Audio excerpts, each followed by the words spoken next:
The first time anyone saw something truly impossible was on a warm afternoon when a small girl stepped out onto a quiet road and stood in front of a long line of black cars.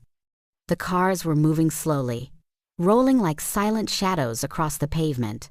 No music, no noise, just the deep sound of engines and the soft crunch of tires. The girl, Talia Rose, was only 8. Her backpack straps were torn. Her shoes had holes at the front. Dust covered her legs from walking too long. But her eyes stayed calm, like she already knew this moment would come. The cars slowed down the second the driver noticed her. The road was empty except for her tiny frame. She didn't step aside. She didn't wave. She didn't scream. She simply waited, as if she was expecting them. The first car stopped right in front of her. The door opened, and a tall man in a black suit stepped out. He looked around, thinking maybe she was lost or someone else was nearby, but it was just her. A small child standing in the sun with a jar of coins hugged close to her chest. The rest of the cars stopped one by one behind the first. More men stepped out, all dressed the same, all watching her with sharp eyes. This group didn't look like ordinary guards or drivers.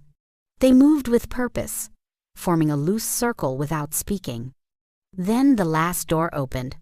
Bruno Caldero stepped out of the third car. People in the city whispered his name like it was something dangerous. Some said he could end a problem with a single call. Others said he carried more power in his silence than most men carried with weapons. He always wore a dark coat, even on warm days, and his voice was so deep it could make adults quiet without him trying. But now he stood on the road, staring at a child who didn't flinch. Bruno wasn't used to surprises. His life was built on control, timing, and knowing things before they happened. But nothing prepared him for the sight of Talia. She was tiny. She looked tired. But she did not show fear, not even a little. Talia took one step forward. Her jar of coins rattled softly, like it held everything she owned. She held it carefully with both hands so nothing would spill. The guards watched her like she was something they didn't understand. A few of them exchanged confused glances. Children usually ran from this group, not towards them. But Talia kept walking. She stopped right in front of Bruno, close enough to see her reflection in his dark glasses.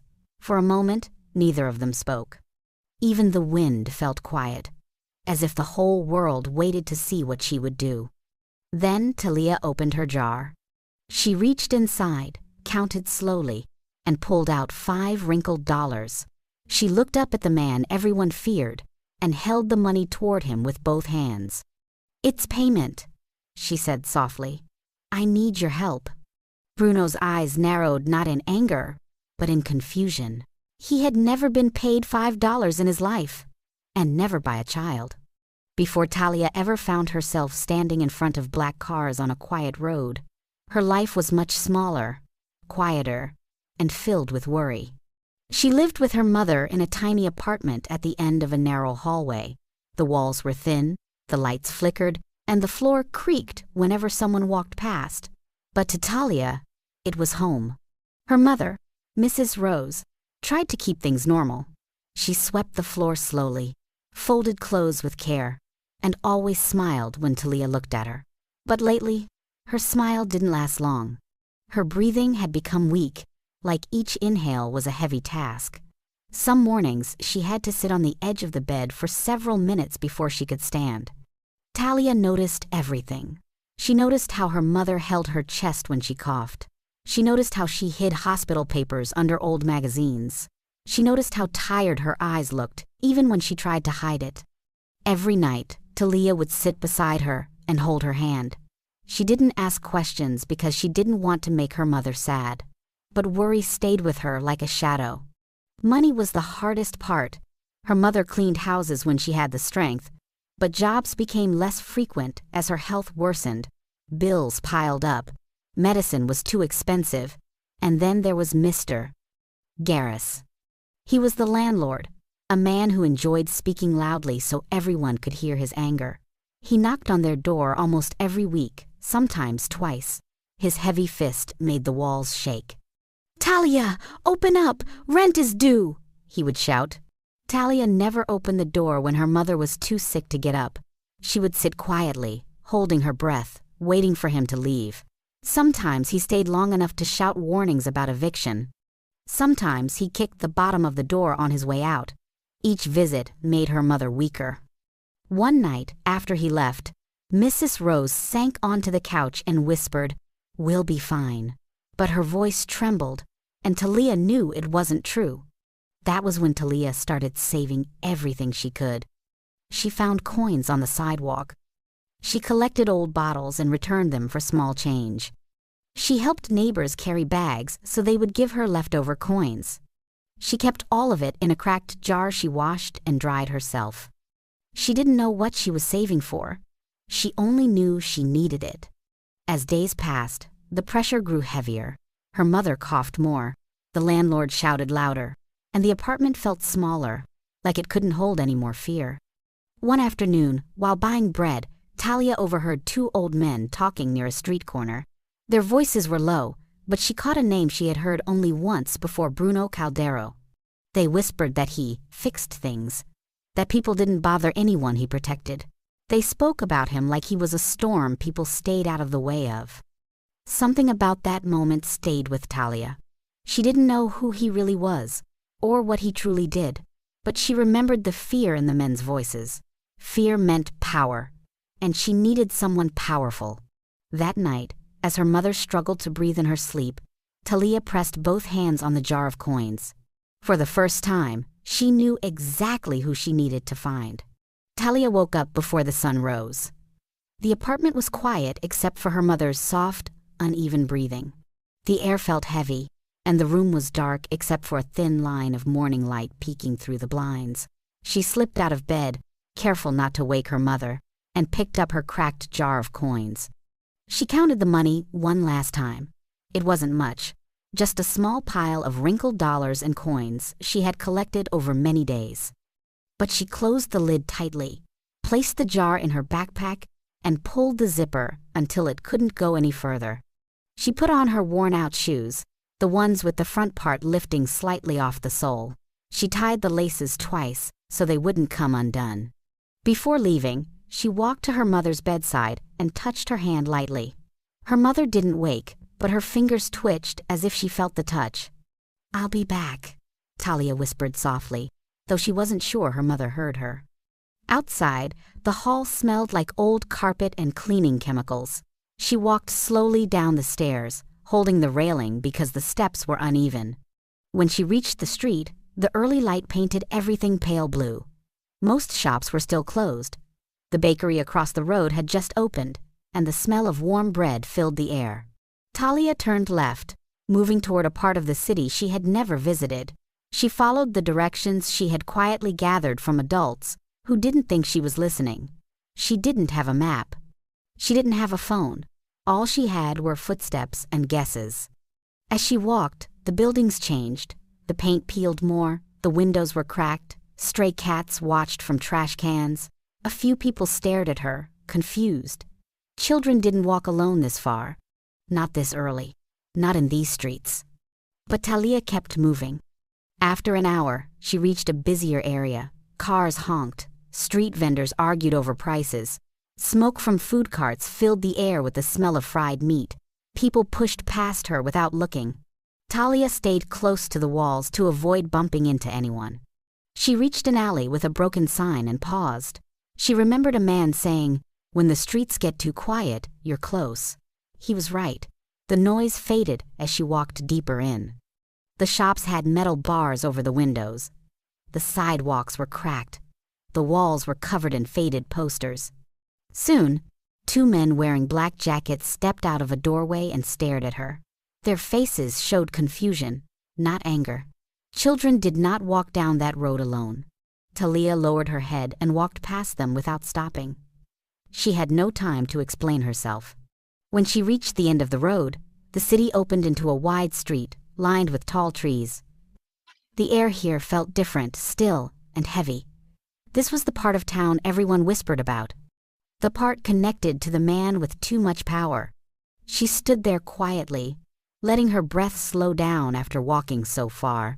The sun was higher now, warming her face. She clutched the straps of her backpack and looked around for any sign of him. And as she waited, she didn't know that he was already on his way. The road was quiet when Talia reached it, much quieter than any part of the city she had walked through earlier. Tall trees lined both sides, their leaves barely moving in the soft breeze.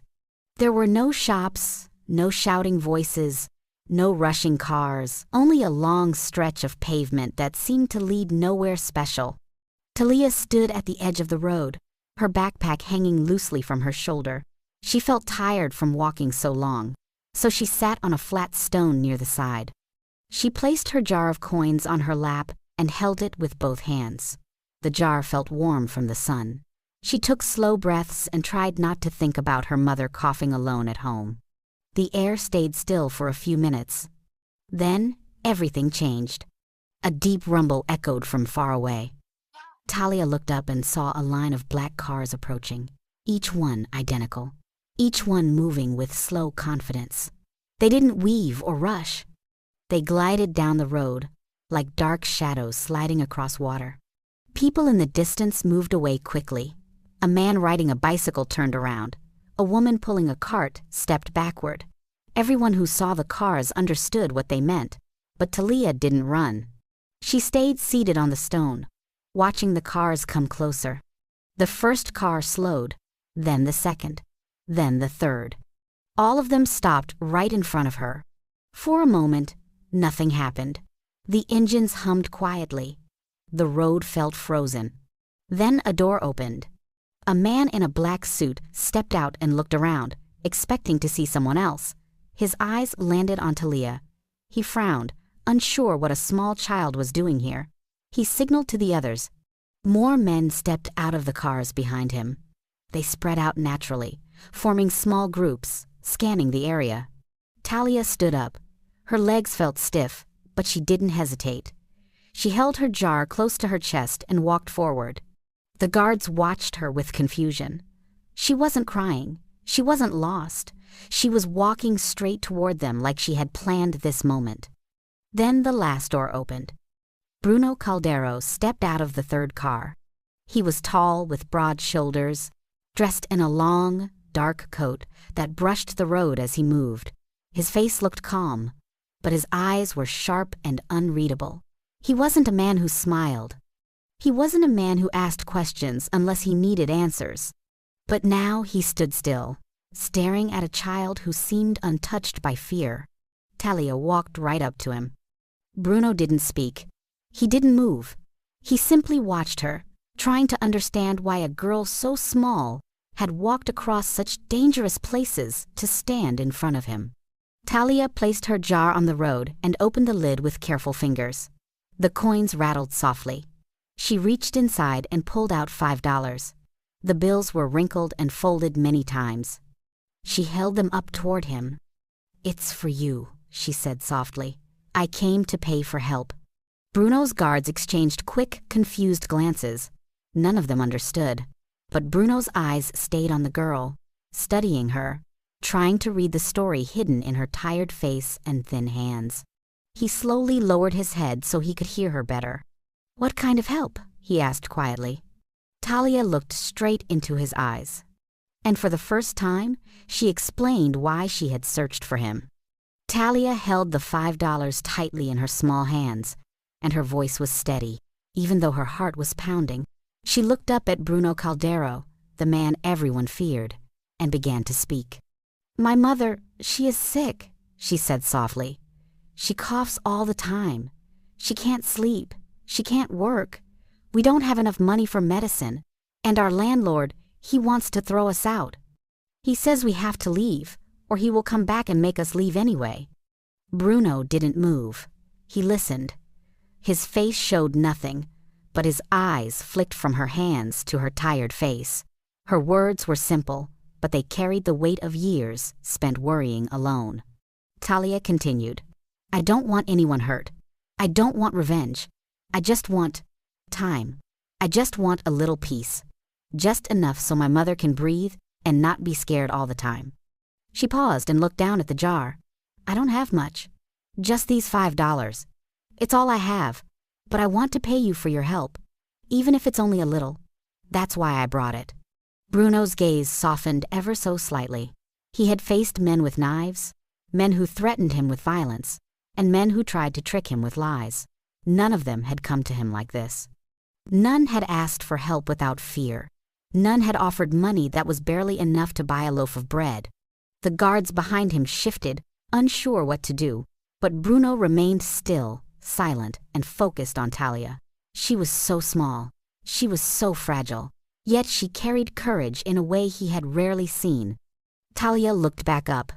Her eyes were clear, even if her face was streaked with dust and sweat.